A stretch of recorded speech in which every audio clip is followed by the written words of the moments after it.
고봉소망교회 영상예배를 함께하는 여러분, 주의 이름으로 사랑하고 축복합니다.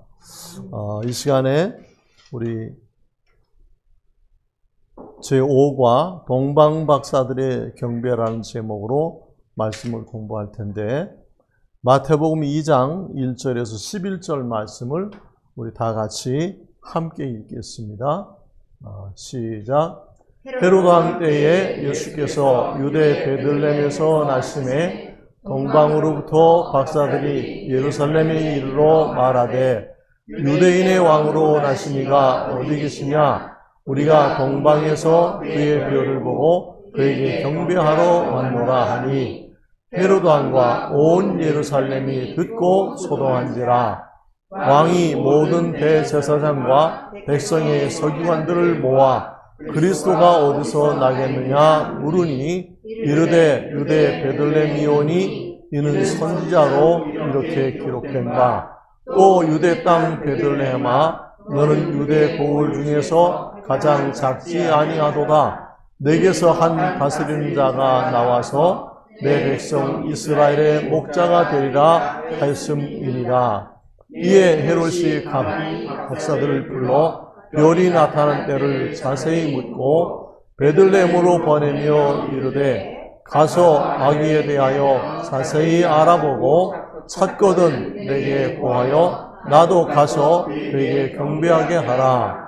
박사들이 왕의 말을 듣고 갈새 동방에서 보던 그 별이 불뚝 앞서 인도하여 가다가 아기 있는 그곳에 머물러 서는지라. 그들이 별을 보고 매우 크게 기뻐하더라. 집에 들어가 아기와 그의 어머니 마리아가 함께 있는 것을 보고 엎드려 아기께 경배하고 보배압을 열어 황금과 유향과 모략을 예물로 드리니라. 아멘. 동방에서 박사들이 찾아왔어요. 이분들은 천문학을 연구하는 그런 박사들이었는데, 아주 특이한 별을 보고, 저 별을 보니까 유대 땅에 새로운 임금이, 새로운 왕이 탄생하겠구나 하는 그것을 그들이 알고, 그 별을 따라서 그 이스라엘 땅까지 찾아온 것입니다. 이제 우리 시작하는 말을 한번 같이 읽을까요? 시작. 동방에서 천문학 박사들이 특별한 별의 인도를 받아 장차 유대인의 왕으로 탄생할 아기에게 경배하러 먼 길을 따라왔습니다.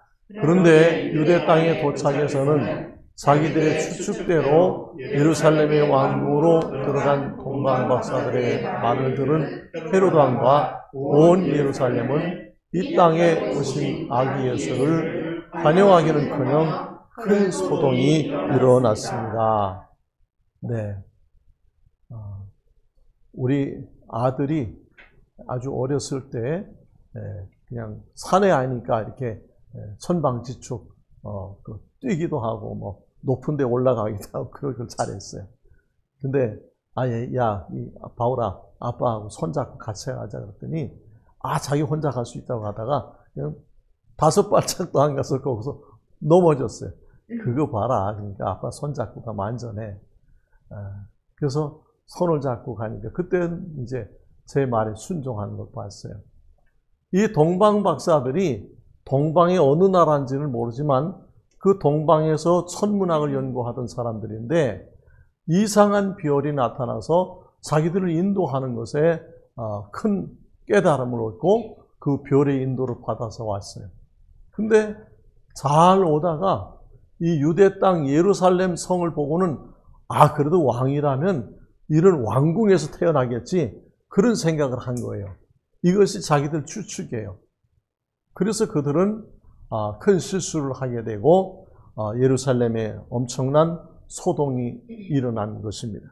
1번, 아기 예수의 탄생을 축하하며 경배드리러 온 박사들이 예루살렘에 도착해서 어떤 말을 하였습니까?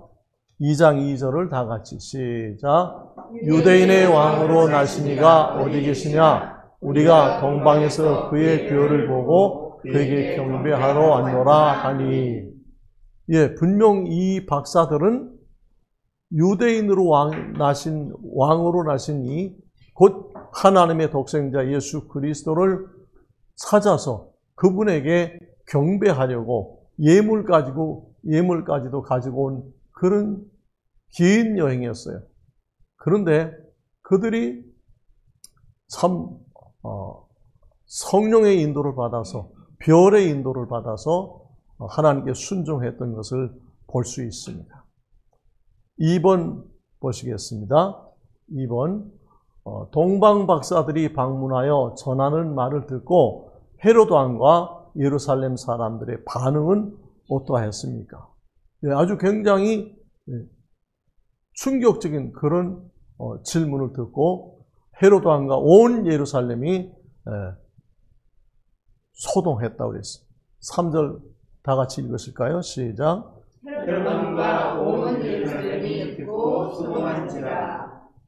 네, 소동이 일어났다고 하는 것은 그야말로 막 그냥 소요가 일어난 거예요. 야, 헤로드 왕이 지금 멀쩡히 살아있는데 무슨 왕이 또 태어난다는 얘기냐? 어떤 왕이 태어날까? 저마다 다 추측을 하면서 수군거리고 또 뭐 그러면 우리는 어느 편에 서야 되느냐? 이렇게 사람들이 많이 갈라지고 그런 일이 일어났던 것 같아요. 그러니까 뭐 민심이 흉흉해지고 불안해지고 그런 일들이 일어나는 것입니다.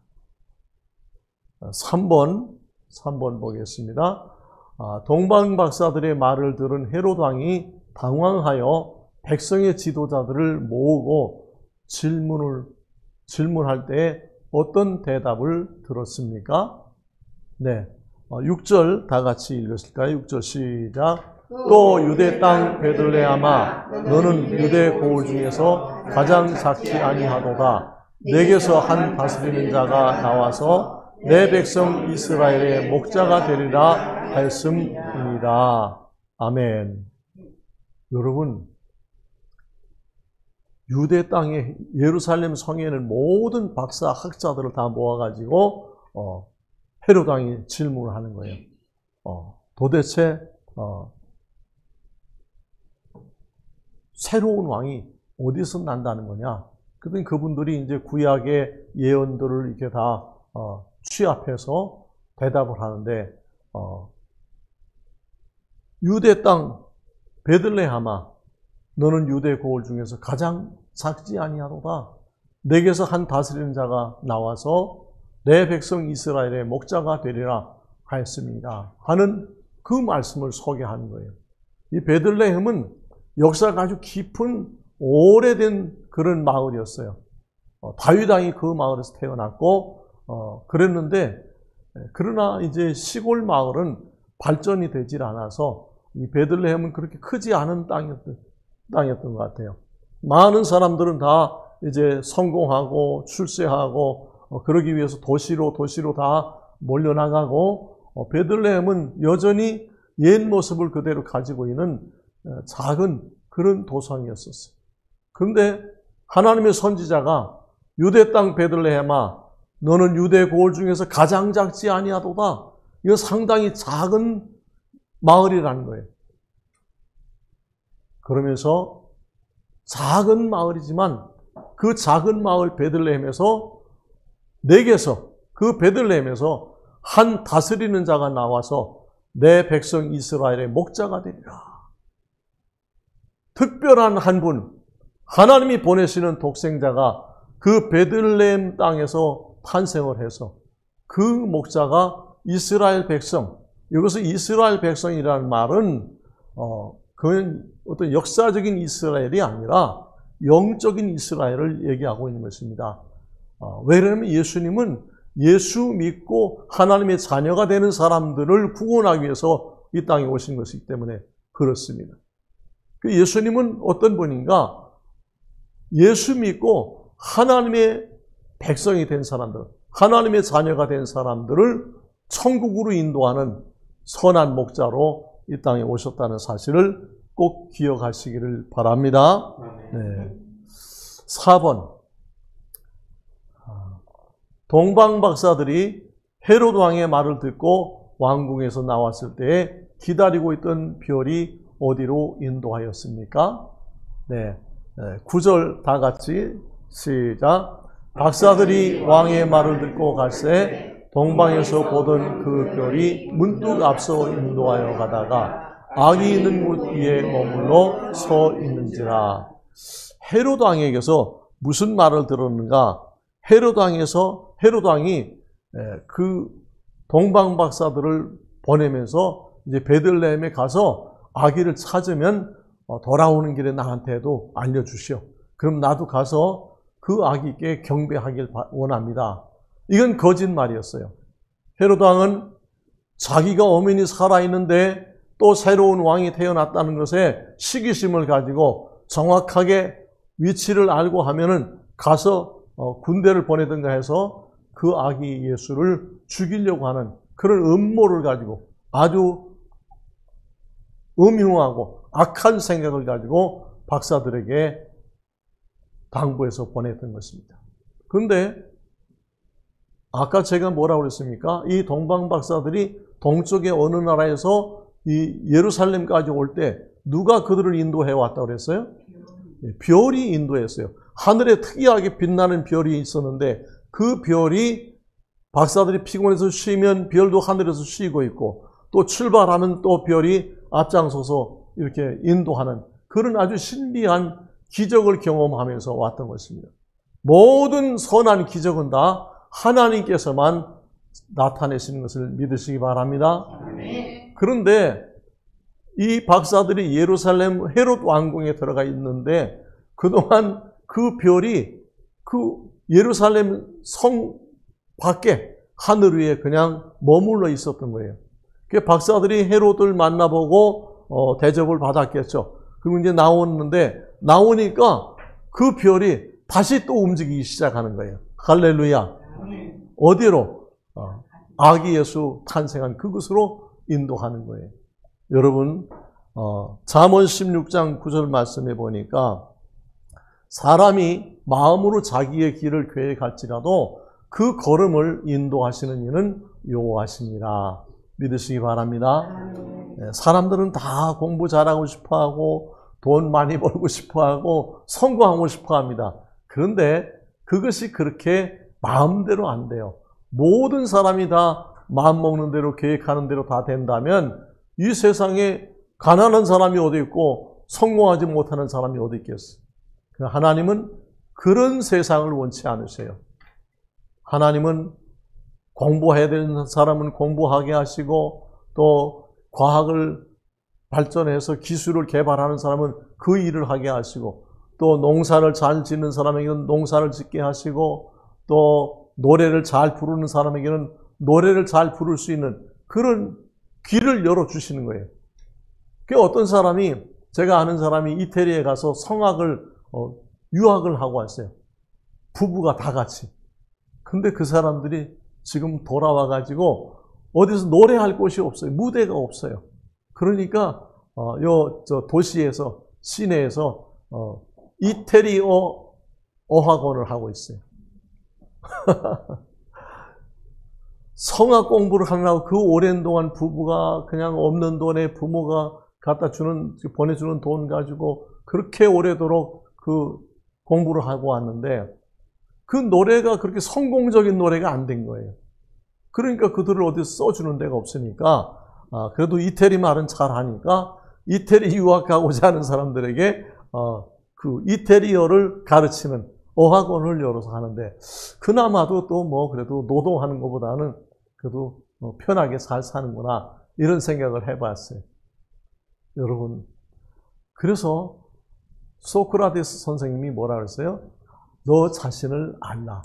내가 어떤 사람인가? 나는 무엇을 잘 할 수 있는가? 그걸 알아야 돼요.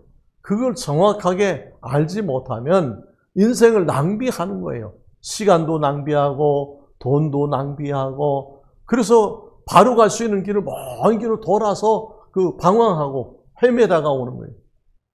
여러분들도 꼭 자기 자신을 깊이 생각하세요. 그래서 나는 정말 어떤 사람이 될 건가? 내가 앞으로 무슨 일을 해서 하나님이 영광을 나타낼 것인가? 하나님께서 나에게는 어떤 재주를 주셨는가? 이것을 곰곰이 살피고 또 기도해야 합니다. 그래야만 우리가 시행착오를 안 해요. 실수하고 잘못된 삶을 살지 않을 수 있다는 것입니다. 그러니까 잠언 16장 9절에 뭐라고 그랬어요? 사람이 마음으로 자기의 길을 계획할지라도 그 걸음을 인도하시는 이는 여호와시라. 내가 계획한 길로 가면 실패하고 잘못되고 결국은 돌아올 수밖에 없어요. 그러니까 하나님 저의 길을 인도해 주세요. 그 다윗 왕은 뭐라고 그랬어요? 시편 119편 105절에 보니까 주의 말씀은 내 발의 등이요 내 길의 빛이니이다. 성경 말씀을 믿고 그 성경 말씀의 인도를 따라서 사는 사람, 그 사람이 성공하는 사람입니다. 제가 지금까지 40년 넘도록 소년원 선교를 비교적 성공적으로 해올 수 있었던 것은 내 계획을 따르지 않았어요. 내가 잔꾀를 내지 않고 더 좋은 일을 찾아가지 않고 그냥 나는 하나님의 종이니까 하나님이 시키시는 대로만 해야 된다 하는 이 결단을 하고 지금까지 하나님의 말씀을 따라 살아왔더니 많은 사람들이 칭찬하고 박수하는 그런 인생을 살게 된 겁니다. 자, 우리 5번 동방의 박사들이 아기 예수가 있는 곳에 도착해서 기쁨으로 경배하며 어떤 예물들을 드렸습니까? 11절 시작. 집에 들어가 아기와 그의 어머니 마리아가 함께 있는 것을 보고 엎드려 아기께 경배하고 보배합을 열어 황금과 유향과 모략을 예물로 드립니다. 아멘. 다 같이 아멘. 아기 예수가 누워있는 그 집에 들어가서 그의 어머니 마리아가 아기를 돌보고 함께 있는 것을 보고 박사들이 어떻게 했다고 그랬어요? 아기께 엎드려서 경배했다. 여러분, 태어난 지 얼마 안 된 그 아기지만 동방의 훌륭한 아주 연세 많은 천문학 박사들이 와서 알아보는 거예요. 이 아기는 보통 사람이 아니라 이 아기는 하나님의 아들이다. 이 세상의 죄인들을 구원해서 천국으로 인도할 그런 구세주인 것을 알아보았기 때문에 이 연세 많으시고 지식이 많은 박사님들이 그 갓난아기, 말도 못하는 그런 아기에게 엎드려서 경배를 하는 거예요. 그냥 경례가 아니라 무릎을 꿇고 이마를 땅에 대고 아주 정중하게 진심을 다해서 예를 갖추는 것이 경배인 것입니다. 그리고 나서 이제 준비해온 그 보배합을 열어가지고 거기서 뭘 꺼냈다고 그랬어요? 황금과 유향과 모략을 예물로 드렸어요. 이 황금이라는 건 뭐냐면요. 황금은 이것은 왕권을 상징하는 거예요. 그래서 자고로 동서양 어느 나라든지 왕국에는 금이 많아요. 금으로 치장한 것이 많고, 제가 이집트에 가니까 왕이 자던 침대가 순금으로 만드는 침대가 있어요.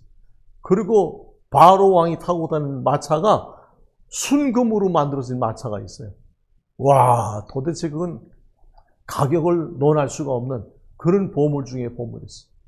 그 왕을 상징하는 것이 뭐예요? 왕은 항상 금관을 쓰지 않았습니까? 그래서 예수님은 왕 중의 왕이라 만왕의 왕이시라. 그래서 이 박사들이 누가 시키지도 않았지만 그들이 그분에게는 황금을 먼저 드려야 되겠구나. 그 다음에 뭘 드렸어요? 유향. 유향이라고 하는 것은요, 이것은 아주 진귀한 그런 약재예요. 근데 그 진귀한 약재는 예수님이 이 땅에 사시는 동안에 건강하게 사실 수 있도록 그리고 그 유향을 예물로 드렸어요. 이제 모략이라고 하는 것은 뭐예요? 모략은 이것은 이를테면 방부제 역할을 하는 약이에요. 그래서 예수님이 십자가에서 죽으실 것을 알고 죽으신 후에 그 모략을 발라서 그 시신이 상하지 않도록, 상하지 않은 상태에 있다가 부활하실 수 있도록 그렇게 한다고 해서 안 상하는 것이 아니지만 그렇게 그런 상징적으로 모략을 예물로 드립니다. 그 모략을 드리는 건 뭐예요? 예수님의 몸은 썩지 않고 3일 만에 부활하신다는 것을 믿음으로 내다보고 온 거예요. 여러분, 우리는 이 세상에서 살 때에 황금도 필요하고 유향도 필요합니다. 그러나 중요한 것은 우리가 이 땅에서 살다가 잘 먹고 잘 살다가 부자로 살다가 높은 지위에 올라가서 많은 사람들에게 큰 소리 치며 살다가 그런 것이 중요한 게 아니라 죽은 후에 부활신앙을 가지고 천국 소망을 가지고 우리가 하나님 앞에 가서 칭찬 듣는 사람이 되는 거예요. 하나님께서 잘했다 칭찬하시며 우리에게도 황금 면류관 씌워 주시기를 소망하고 기대하시기를 축복합니다. 아멘. 다 같이 기도하겠습니다. 하나님 아버지, 은혜를 감사합니다. 오늘 동방박사들의 경배라는 제목으로 성경 말씀을 공부했습니다. 아버지, 이 말씀처럼 하나님 우리들도 예수님을 진정한 마음으로 경배하는 사람들이 되게 하옵소서. 예수님 앞에 정말 우리의 진심을 다해 드리게 하시고 참 진실한 믿음으로 믿어서 우리 다 구원받게 하여 주시옵소서. 또한 아버지 하나님, 무엇보다도 저희들에게 부활신앙과 천국 소망을 주시옵소서. 이 세상에서 어떤 모양으로 살다가 어떻게 죽든지 간에 사고로 죽든지 병으로 죽든지 나는 반드시 예수님처럼 부활한다는 믿음을 갖게 하여 주시옵소서. 그래서 죽음을 두려워하지 않는 그런 멋진 인생을 살게 하여 주옵소서. 그리고 우리가 죽은 후에 반드시 부활해서 천국에 갈 수 있다는 것, 내가 잘나서 선한 일을 많이 해서가 아니라 참으로 예수님을 진실로 믿었기 때문에 부활하고 천국에 갈 수 있다는 그 믿음, 예수님이 나를 구원해 주시고 부활신앙과 천국 소망을 주셨기 때문에 그것을 아는 사람들은 항상 모든 경우에 선한 행실, 선한 일들을 자연적으로 많이 하게 될 줄 믿습니다. 이 말씀을 듣는 모든 사람들이 참으로 선한 열매 맺는 복된 인생들이 다 되게 하여 주시옵소서. 예수 그리스도 이름으로 축복하며 기도하옵나이다. 아멘.